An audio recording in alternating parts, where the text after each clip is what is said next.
So you can see I've used my mocker block to create a different block this time.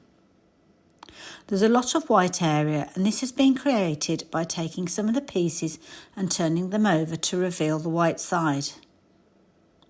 The light area represents the light fabric and the dark area represents a darker fabric.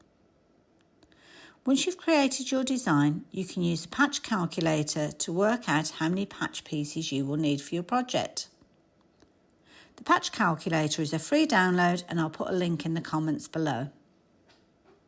At the top of each column, it explains what number you will need to write in the column, the number of patch repeats in the block, the number of blocks you need, and in the last column, the quantity of pieces you will need to create your final project. It's a good idea to give your project a name if you're keeping your project sheets. Now your project may have a single block for a cushion cover or multiple ones for a quilt, so you can give your block a number to identify it. The next thing to do is to look at your patches. This block is a 9-patch block, so we need to calculate the pieces for all of the patches in the block. We can find all of the patches on the sheet. This one is made up of 3 rectangles with a dark one in the centre. So that patch will be on the patch calculator somewhere.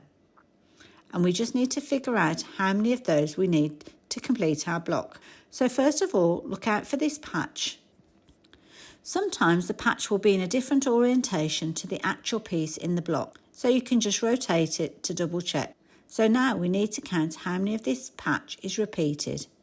And again, looking out for ones that may be the same but rotated. So we need 4 of these. Again, keep looking for all of your different patches and make a note of the numbers. A quick way of checking that you've got them all is to add up the numbers in column B.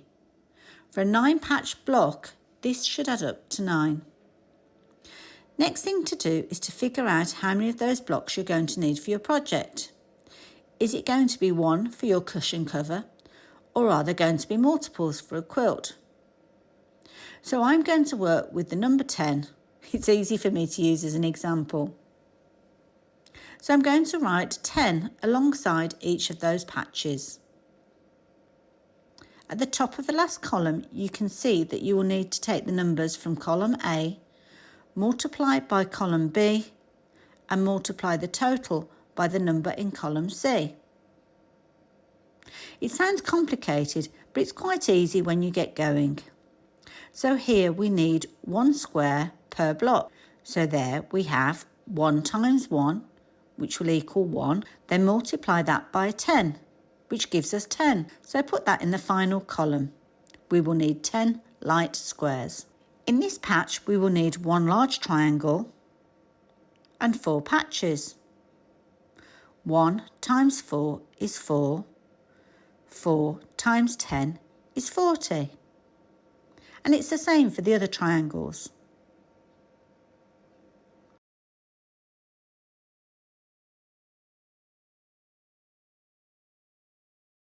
So this time we have 2 repeats of one of the pieces. So this time it will be 2 times 4, which is 8. Then 8 times 10, which is 80. Then one of the darker colours. So again, 1 times 4 is 4. 4 times 10 is 40. So now, when I look at the final column, I know how many pieces I will need for my whole project.